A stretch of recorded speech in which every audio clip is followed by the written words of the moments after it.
Don't let him take me home.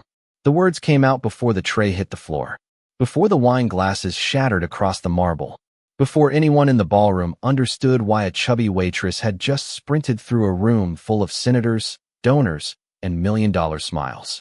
Brielle Carter's navy apron twisted around her waist as she dropped to one knee beside the most feared man in New York. An old flip phone skidded from her pocket and spun across the floor. For one strange second, Luca Rossi looked at the phone before he looked at her. 3 hours earlier, Brielle had been invisible. That was the safest way to survive nights like this. Invisible women got through shifts. Invisible women collected tips. Invisible women weren't remembered. The Rossi Foundation's annual charity gala filled the Grand Lexington Ballroom with crystal chandeliers, polished silver, and people who spoke about changing lives while drinking champagne that cost more than Brielle's weekly grocery budget. She moved between tables carrying wine bottles and practiced smiles, her navy sleeves pulled low enough to hide the fading fingerprints around her wrists. Nobody noticed waitresses unless they made mistakes. Brielle preferred it that way. She knew exactly which guests snapped their fingers instead of saying thank you, which wives inspected her body before handing over an empty glass, which men looked through her instead of at her. Years in foster care had taught her an important lesson. Becoming invisible hurt less than being rejected. The pain in her right wrist pulsed beneath the fabric. She ignored it. She had become good at ignoring pain. Then she saw him. Adrian Mercer entered through the East Ballroom doors at exactly 7:14 p.m. Brielle noticed, because she always noticed him. Her stomach tightened so fast, she nearly dropped a champagne flute. Around the room, people smiled when they saw him. Donors waved. Board members stood to shake his hand. Someone called him a hero. Adrian returned every greeting with the same gentle smile, the same calm voice, the same carefully measured warmth. He looked exactly like the man television cameras loved. A man who rescued children. A man who built shelters. A man who gave interviews about hope. Adrian's eyes found Brielle across the room. He smiled. Not bigger, not wider, just enough. A tiny movement no one else would recognize. Brielle felt cold all the way down to her bones. 20 minutes later, she was carrying a silver tray toward table 7 when Adrian appeared beside her. Brielle, he said softly. There you are. Anyone listening would have heard kindness, concern, familiar affection. You've missed my calls. Her fingers tightened around the tray. I've been working. Of course. His voice remained gentle. Everyone's worried about you. You disappear for days. People start imagining things. The words sounded harmless, but Brielle heard the threat underneath them. Adrian's gaze drifted briefly toward her apron pocket, toward the place where the old flip phone rested, then back to her face. After the gala, he said quietly, we're going home. Home. Not your apartment. Not your place. Home. The tray suddenly felt heavier. Adrian reached out as though to comfort her. His fingertips brushed her sleeve. Brielle flinched so hard that red wine splashed over the edge of the tray. Adrian froze. For the first time, something sharp flashed behind his smile. Then it vanished. You're trembling, he said. You should let people help you. He walked away before she could answer. Brielle stood perfectly still. Around her, the orchestra continued playing. Guests continued laughing. Nobody had noticed the exchange. Nobody except one man. Across the ballroom, Luca Rossi sat at the head table listening to a donor speak about expansion projects. But his eyes weren't on the donor anymore. They were on Brielle. Specifically on the moment she had recoiled from Adrian's touch. Luca didn't know why. He only knew that fear and surprise looked different. And what he'd just seen looked very much like fear. 10 minutes later, Brielle made her decision. She spotted Adrian crossing the room toward her again. She saw his eyes move immediately to her apron pocket. Not her face. Not her wrist. Not the wine tray. The pocket. That's when she understood something she should have understood weeks ago. Adrian wasn't looking for her. He was looking for what she was carrying. And inside the old flip phone, hidden beneath the battery cover, was a hospital tag that did not belong to her. The hospital tag dug into Brielle's palm as voices rushed toward her from every direction. Crystal chandeliers glittered overhead. Someone was already apologizing for the broken glasses. Someone else was calling for security. Adrian Mercer arrived first. Of course he did. Brielle. His voice carried just enough concern to sound genuine. Are you hurt? He stopped 3 feet away, careful not to touch her this time. Careful enough for everyone to notice. Around them, Donors and board members watched with sympathetic expressions. To them, Adrian looked exactly like a man trying to help a struggling employee. Brielle stayed on one knee. Her fingers closed around the flip phone. "I'm fine." The lie tasted metallic. Adrian smiled softly. "You've been under a lot of stress." A woman beside him nodded immediately. "The poor thing looks exhausted." Another guest lowered her voice, but not enough. "Didn't she grow up in foster care?" The words landed like tiny cuts. Not deep enough to kill, just enough to remind her where she belonged. Luca Rossi remained seated. That somehow felt more dangerous than if he had stood. His whiskey sat untouched beside his hand. His expression revealed nothing. Adrian glanced toward him. "Mr. Rossi, I'm sorry about this disruption. Brielle has been having a difficult few weeks. I'll take her home." Home. There was that word again. Brielle felt her heartbeat stumble. Luca noticed. She knew he noticed because his eyes shifted once from Adrian's face to hers. Then back again. Silence stretched across the table. Finally Luca spoke. "Home." One word. Nothing more. Adrian laughed lightly. "She's practically family. One of our shelter success stories." Success story. Brielle almost flinched. Adrian loved that phrase. Success stories didn't complain. Success stories stayed grateful. Success stories kept secrets. "You seem nervous around him," Lucas said. Not to Adrian. To Brielle. Every eye turned toward her. The ballroom suddenly felt 10 degrees colder. "I'm just embarrassed." The answer came too quickly. She hated herself for it. Adrian's smile widened. Relief flickered through his eyes before disappearing. Lucas saw that too. Brielle could tell. The Mafia boss leaned back slightly. Conversation resumed around them in uncertain fragments. Music returned. The spell broke. But something had changed. 10 minutes later, Brielle found herself in the service corridor behind the ballroom. The industrial dishwasher rumbled like distant thunder. Steam drifted from the kitchen doors.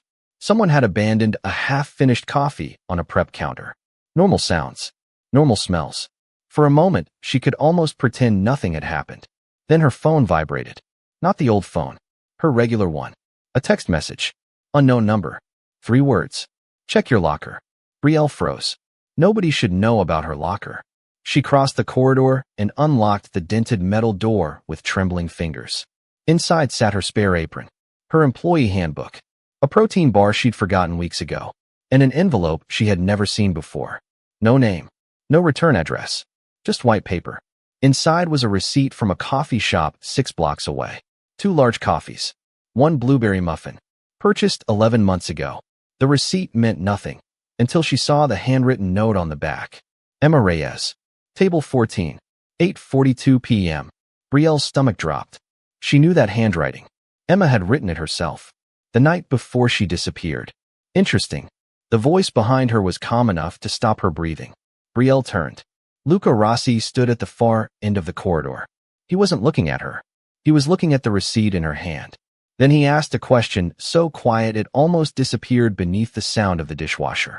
Why would a missing girl write down a table number that doesn't exist in that cafe? For a moment, neither of them moved. Steam drifted through the service corridor. Somewhere behind the kitchen doors, a stack of plates rattled. The ordinary sounds felt strangely far away. Brielle stared at the receipt in her hand. Luca Rossi stared at her. "There was no table 14, he said quietly. "Not at that cafe. I checked." Brielle looked up sharply. "You checked?" "I own the building next door." His expression didn't change. "Answer the question." The pressure in the corridor seemed to tighten around her ribs. She looked down at the faded paper again. Emma Reyes. Table 14. 8:42 p.m. 11 months ago. She had spent almost a year convincing herself it meant nothing. That she was imagining connections because fear had a way of making random details feel important. But now Luca was standing here telling her the same thing she had discovered months earlier. Table 14 didn't exist. Emma worked at the shelter library, Brielle said. Part-time. She used to write everything down. Luca remained silent. The kind of silence that forced people to keep talking. She wrote reminders on napkins. Receipts. Her arms. Whatever she could find. Brielle swallowed. The night before she disappeared, she slipped this into my apron pocket. Her fingers tightened around the receipt. She seemed scared. Scared of who? Brielle hesitated. The old reflex returned immediately. Protect yourself. Say less.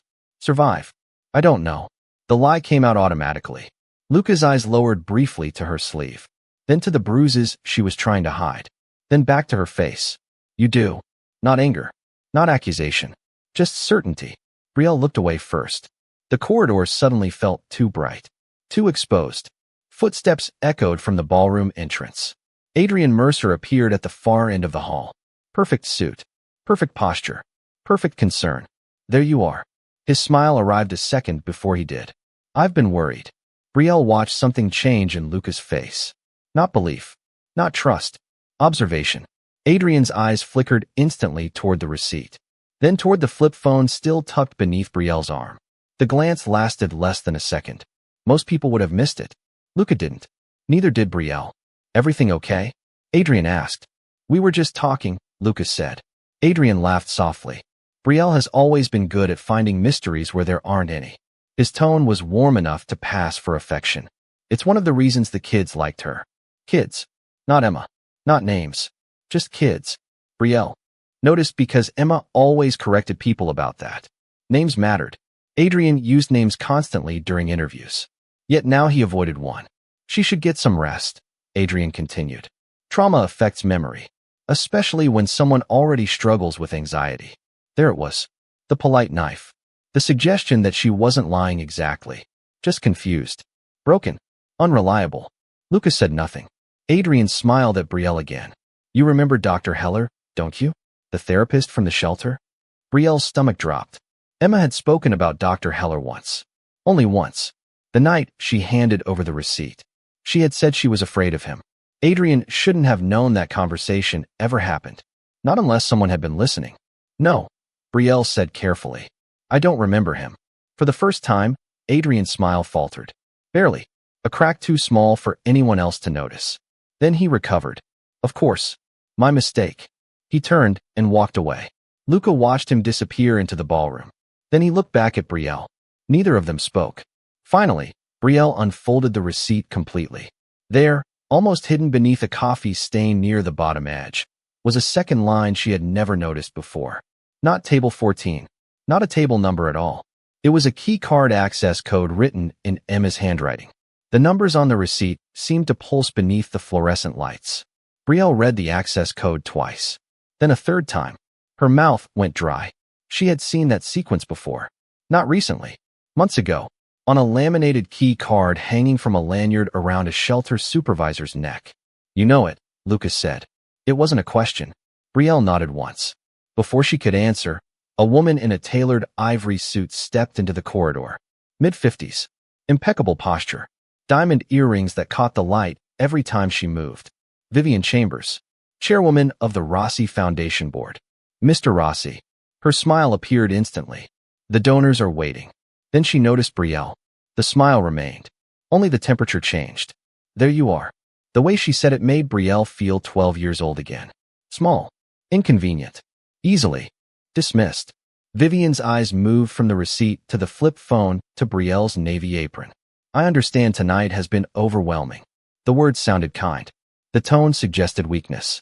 Perhaps we should avoid creating confusion until everyone has the full picture. Brielle knew that language. She had heard versions of it her entire life. Be patient. Be reasonable. Let important people decide what matters. Vivian extended her hand toward the receipt. Why don't I hold on to that? Brielle folded the paper and slipped it into her apron pocket. No. The single syllable surprised even her. Vivian blinked. Just once. Then her smile returned. Of course. Lucas said nothing, which somehow made the corridor feel tighter. Brielle, Vivian continued gently. You've had a difficult background. Trauma affects memory. We all want to help you avoid drawing conclusions that could hurt innocent people. Innocent people. Not innocent children. Not Emma. Innocent people. Brielle noticed the distinction. I remember what I remember. Vivian's smile hardened around the edges. And what exactly do you remember? Pressure settled over the space like heavy velvet. Through the open kitchen doors came the distant hiss of steam and the clatter of silverware. Somewhere guests laughed. The gala continued. The world kept moving. Brielle reached into her pocket and placed the receipt on a nearby service table. Not dramatically, not defiantly, just carefully, like setting down evidence.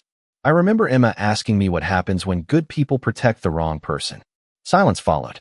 Vivian's expression did not change. But Adrian Mercer had just entered the corridor behind her, and for the first time all night, he stopped walking. Only for a second. Then he recovered. Poor Emma. His voice was soft enough to sound sincere. Her disappearance affected everyone. Brielle looked directly at him. You told the police she ran away on a Tuesday. Adrian nodded. That's correct. It was a Wednesday. The corridor went still. Adrian's smile held. Barely. Traumatic events blur together. Not for me. Brielle kept her voice level. I remember because Wednesday was lasagna night. Emma hated lasagna. Vivian immediately stepped in. This is exactly why these conversations require professionals. There was that polite knife again. Luca finally moved. Just one step. His gaze settled on Adrian. You said Tuesday? Adrian's eyes shifted. A fraction too quickly. I may have misspoken. Nobody raised their voice. Nobody argued. Yet something invisible had cracked. Luca glanced down at the receipt on the table, then at the access code, then at Adrian. Interesting, he said quietly. Adrian smiled. Vivian smiled. The gala music drifted faintly through the walls. Everything looked under control. Everything sounded under control.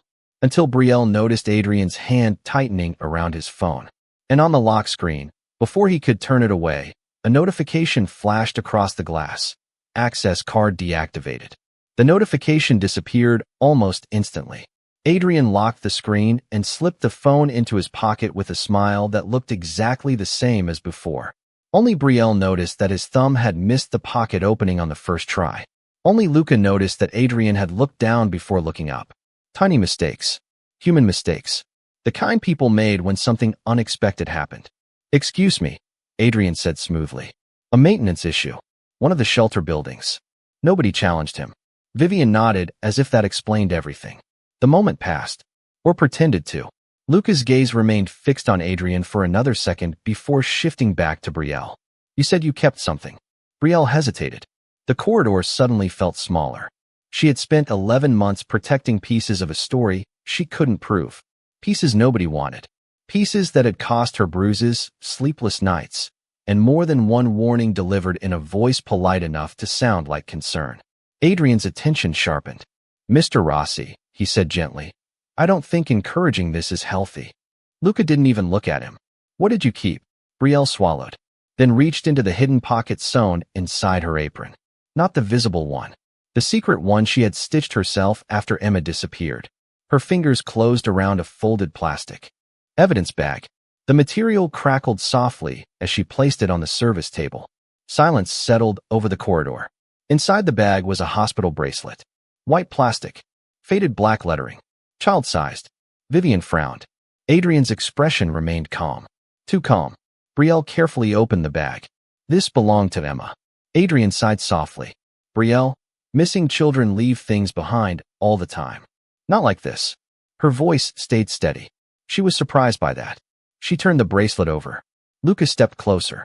The name read, Emma Reyes. The date beneath it stopped him. June 14th. Luca's eyes narrowed. She disappeared June 7th. Brielle nodded. That's what everyone says. Adrian folded his arms. Hospitals make clerical errors. The explanation arrived immediately. Too quickly. Like a door already waiting to be opened. Luca took the bracelet from Brielle. His large hand made it look impossibly small. He studied it without speaking. The silence stretched. Vivian shifted her weight. Adrian remained motionless. Brielle watched Luca's eyes move across the bracelet twice. Then a third time. Not reading the name. Reading the details. Reading what didn't fit. Finally he spoke. This wasn't printed on June 14th. Adrian's smile tightened slightly. Excuse me. Luca turned the bracelet over again. The logo changed 8 months ago. Nobody answered. This version is older. His thumb brushed the faded hospital seal. At least 2 years older. Brielle felt a chill move through her chest. She had never noticed that. Adrian laughed quietly. We're discussing hospital bracelets now? No. Luca's voice stayed calm. We're discussing dates. He set the bracelet beside the receipt. 2 small objects. Both suddenly heavier than they should have been. Adrian's eyes flickered toward them. Just for a moment. Then away. Brielle saw it. So did Luca. Emma gave me that 3 days before she vanished, Brielle said. She told me if something happened, I should keep it somewhere nobody would think to look. Adrian smiled again. And you believed a frightened teenager. Yes, Brielle answered. I did. Something moved across Luca's face then. Not belief.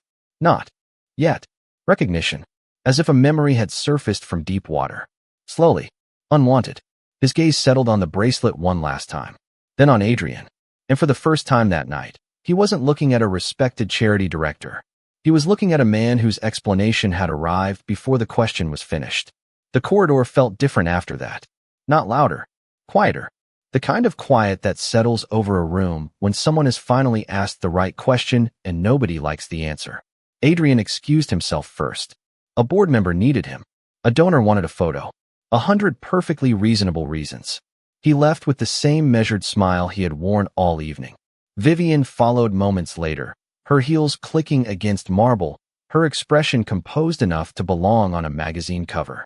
Only when they were gone did Luca pick up the hospital bracelet again. He turned it over once, then set it beside the receipt, then beside the access code. 3 small objects. 3 separate stories. Except they no longer felt separate. Rain tapped softly against the tall windows overlooking Lexington Avenue. Somewhere in the kitchen, the industrial dishwasher groaned through another cycle. For a moment, nobody spoke. Brielle stood with both hands wrapped around the old flip phone. Luca finally looked at her. Why didn't you go to the police? The question carried no accusation. That somehow made it harder to answer. Brielle stared at the floor. I tried. Luca waited. Twice. She swallowed. The first report disappeared. The second officer told me Emma probably ran away. The rain continued tapping against the glass. Then someone left copies of my mother's hospital bills in my mailbox. Luca's expression didn't change. Your mother? Stage for kidney disease.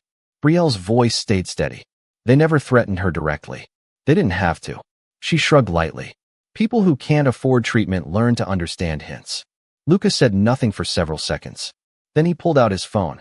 1 call. 1 sentence. Get me archived shelter access logs for June. He disconnected. Another call. I want surveillance backups from every property linked to. Mercer outreach. Click. Gone. No speeches. No anger. Just movement. Brielle watched him work. I don't want money. The words slipped out before she could stop them. Luca looked up. I didn't offer any. I know. She tightened her grip on the flip phone. Everyone always thinks that's what people like me want. Her eyes drifted toward the bracelet. I just want Emma to stop being called a runaway. Something shifted behind Luca's eyes then. Not pity. Respect. Small. Quiet. Real. His phone vibrated against the table. A message arrived. He opened it without expression. Then another. Then a third. The first contained access records from the shelter. The code written on Emma's receipt appeared exactly once. June 7th. 8:42 p.m. The same time Emma had written down. The second file was stranger. Security footage from the shelter hallway. A 7-minute gap. Cameras working before. Cameras working after. 7 missing minutes directly surrounding the access log entry. Brielle felt cold. Luca did not react outwardly. But he opened the third file immediately. Visitor records. Digital signatures. Employee entries. Deliveries. One name appeared where it shouldn't have. Not Adrian Mercer. Not a shelter employee. Someone with unrestricted executive clearance. Someone trusted enough to bypass ordinary review. Luca stared at the screen longer than he had stared at anything all night. Rain tapped against the window. The dishwasher rumbled in the distance. Brielle could hear her own heartbeat. What is it? She asked softly. Luca didn't answer right away. His gaze remained fixed on the name. When he finally spoke, his voice had become very calm. Very cold. I've known this man 17 years. He turned the phone toward himself again. Not toward Brielle. As if seeing it a second time might somehow change the letters. It didn't. Because the access log from the night Emma disappeared belonged to Dominic Russo, the man Luca trusted more than anyone except family. Dominic Russo's name sat on the screen like a crack running through a foundation. Brielle expected anger. A slammed fist. A curse. Something. Luca Rossi did none of those things. He simply locked his phone and slipped it into his jacket pocket. Somehow that was worse. 20 minutes later, the gala continued as if nothing had happened. String music drifted through the ballroom. Waiters carried silver trays between tables. Donors laughed over expensive bourbon. The city kept spinning. Luca stood near the back of the room, speaking quietly with his attorney. Dominic stood 30 feet away beside a marble column, smiling through a conversation with 2 board members. Nobody looking at him would have guessed that his name had just appeared in access logs tied to a missing girl. Brielle watched from the service station, her hands folded around a damp linen towel. What happens now? She asked. Luca adjusted the cuff of his sleeve. Now we see who lies. The answer sent a chill through her.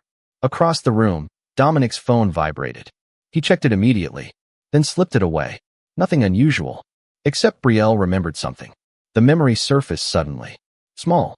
Ordinary. The kind adults ignored. He uses his left hand, she said. Luca glanced at her. What? Keys. Brielle swallowed. Dominic always uses his left hand for keys. Luca said nothing. She continued anyway. The night Emma disappeared, I was delivering coffee to the shelter office. Dominic dropped a key card. Her eyes narrowed slightly. He picked it up with his left hand before it even hit the floor. Luca's expression didn't change. And the security footage you showed me. Brielle looked toward the ballroom windows. Rain streaked the glass outside. The person who used the access card opened the door with their left hand. Silence. Luca filed the detail away without comment. A few minutes later, he crossed the ballroom and joined Dominic's conversation. No accusation. No confrontation. Just another discussion between powerful men. Brielle watched from a distance. A waiter passed carrying red wine. Someone laughed. Dominic appeared relaxed. Then Luca asked a question. Brielle couldn't hear it, but she saw the effect. Dominic's smile paused, only for a heartbeat, then returned. Luca asked another. Dominic answered. Luca nodded. Calm, patient, like a man discussing weather. Near the stage, a small camera mounted above the ballroom entrance blinked red. Recording. Dominic's gaze flickered toward it once, then away. Luca reached into his pocket and produced a folded sheet of paper. Not the access log, not the bracelet report, just a seating chart from the gala. He handed it over casually. Dominic scanned it, signed the bottom without hesitation, then gave it back. Luca thanked him and walked away. Brielle frowned. What was that? Luca returned to her side. He unfolded the paper. Near the signature line sat a wine stain no larger than a dime. Dominic's signature crossed directly through it. He signed too quickly, Luca said. Brielle didn't understand. Then she looked closer. The signature was written with his right hand, not his left. Luca's gaze moved toward Dominic again. People switch hands sometimes, Brielle said softly. They do. Luca folded the paper once more. Unless they're hiding an injury. His eyes settled briefly on Adrian Mercer across the room. Adrian had stopped smiling. Barely noticeable, but noticeable. The charity director wasn't watching Luca anymore. He was watching Brielle. And for the first time all night, when their eyes met, he looked away first. Adrian looked away first. The moment lasted less than a second, but in a room built on confidence, it felt like a confession. Brielle saw it. Luca saw it. Dominic saw it too. The gala continued around them, unaware that something had already broken. An hour later, the last donors were guided toward a private boardroom overlooking the ballroom. Floor-to-ceiling windows reflected chandeliers and city lights. Polished walnut table. Crystal water glasses. Foundation executives. Legal counsel. Board members. The people whose signatures carried weight. The people who decided which stories became truth. Adrian entered smiling. Dominic entered quieter than before. Brielle was the last person anyone expected to see there. A waitress in a navy apron standing near the far wall while millionaires took their seats. Several faces tightened immediately. Vivian Chambers spoke first. Mr. Rossi, surely this discussion doesn't require service staff. The word staff landed exactly where she intended. Luca remained standing at the head of the table. She stays. Nothing more. Nothing less. Silence followed. Nobody argued. Luca nodded once toward his attorney. A laptop turned toward the room. A progress bar crawled across the screen. 91%. 93. 95. No one spoke while it loaded. The quiet became oppressive. Dominic reached for a glass of water and missed it slightly before correcting himself. Adrian folded his hands. Calm. Controlled. Practiced. What exactly is this about? He asked. Luca didn't answer. The file finished loading. Security footage appeared. Shelter hallway. June 7th. 8:39 p.m. Grainy. Monochrome. A young girl stepped into frame. Emma Reyes. Brielle felt her throat tighten. Across the table, several board members leaned forward. Emma paused near a door, looked over her shoulder, then removed something from her pocket. A folded receipt. The same receipt Brielle had protected for 11 months. Emma slipped it beneath a rolling supply cart. Then the footage jumped. 8:39 became 8:46. 7 missing minutes. The gap everyone had already seen. Adrian relaxed slightly. We've discussed this. The footage is corrupted. Luca finally spoke. Keep watching. Another file opened. Not shelter footage. Restaurant footage. A backup recovered from an old storage server scheduled for deletion. Brielle recognized the kitchen immediately. A small cafe 2 blocks from the shelter. The same cafe from the receipt. Emma appeared again. Alive. Nervous. Looking directly into a camera mounted above the register. She was holding a hospital bracelet. The bracelet. Then she turned toward someone sitting off camera. The image froze. Luca's attorney enlarged the reflection visible in a stainless steel coffee machine. The room went still. A man's face appeared in the distorted metal surface. Not Adrian. Dominic. Nobody moved. Dominic's shoulders lowered slightly, as if a weight had finally settled onto them. That's not proof, Adrian said quickly. Too quickly. Luca's attorney opened one final file. Audio. The recording crackled with static. Then Emma's voice filled the room. Small. Frightened. Real. If Brielle gets this, tell her not to trust Mr. Mercer. Dominic knows where they're taking us. Nobody breathed. Emma continued. They said Mr. Rossi will never look because people like us don't matter to people like him. The recording ended. No dramatic music. No shouting. Just silence. Heavy enough to bend steel. Lucas stared at the dark laptop screen. His face had gone pale. Not from fear. From recognition. He remembered every charity report he had signed without reading closely. Every recommendation Adrian had made. Every time a frightened waitress had been dismissed as emotional while trusted men were called respectable. Across the room, Brielle stood perfectly still. She did not cry. She did not speak. She simply held the old flip phone against her chest, the same way she had held it when nobody believed her. Dominic lowered his eyes first. Adrian did not. This proves nothing, he said quietly. But the confidence was gone. The room heard it leave. Luca reached forward, picked up the hospital bracelet, set it carefully in the center of the table. Then he looked at his attorney. Call my attorney. The hospital bracelet remained in the center of the table long after nobody wanted to look at it anymore. Luca's attorney made the calls. Then more calls. By sunrise, the foundation's legal team had frozen every shelter account connected to Adrian Mercer. The board voted before noon. Emergency session. Unanimous. Adrian was removed from every position he held. Dominic Russo resigned before he could be terminated. 2 hours later, state investigators arrived with warrants. Nobody applauded. Nobody celebrated. Real damage never looked dramatic when it was finally exposed. It looked like empty offices, locked file cabinets, computers carried out in evidence boxes, news vans parked quietly across the street. It looked like people reading documents they should have read years ago. 3 weeks later, Emma Reyes's case was officially reopened. Not as a runaway. Not as a missing teenager who made bad choices. As a victim. The correction appeared in writing. State records. Foundation records. Police records. Her name was finally attached to the truth. Brielle stared at the document for a long time before folding it carefully and placing it inside the same envelope that had once held the coffee receipt. The foundation changed too. Not because of a press conference. Because Luca refused to let the old system survive. Independent oversight. New reporting procedures. Outside audits. Anonymous complaint channels. No shelter employee could erase reports anymore. No missing file could quietly disappear. No frightened girl could be dismissed because she lacked money, status, or the right last name. One afternoon, Luca walked into a hospital room carrying a folder. Brielle's mother sat beside the window watching rain slide down the glass. The folder contained legal paperwork, medical advocacy approvals, insurance reinstatement documents, and a foundation-funded care program that would continue regardless of publicity. No cameras. No reporters. No charity photographs. Just solutions. Brielle looked through the papers slowly. You're not buying silence. Luca's mouth moved slightly.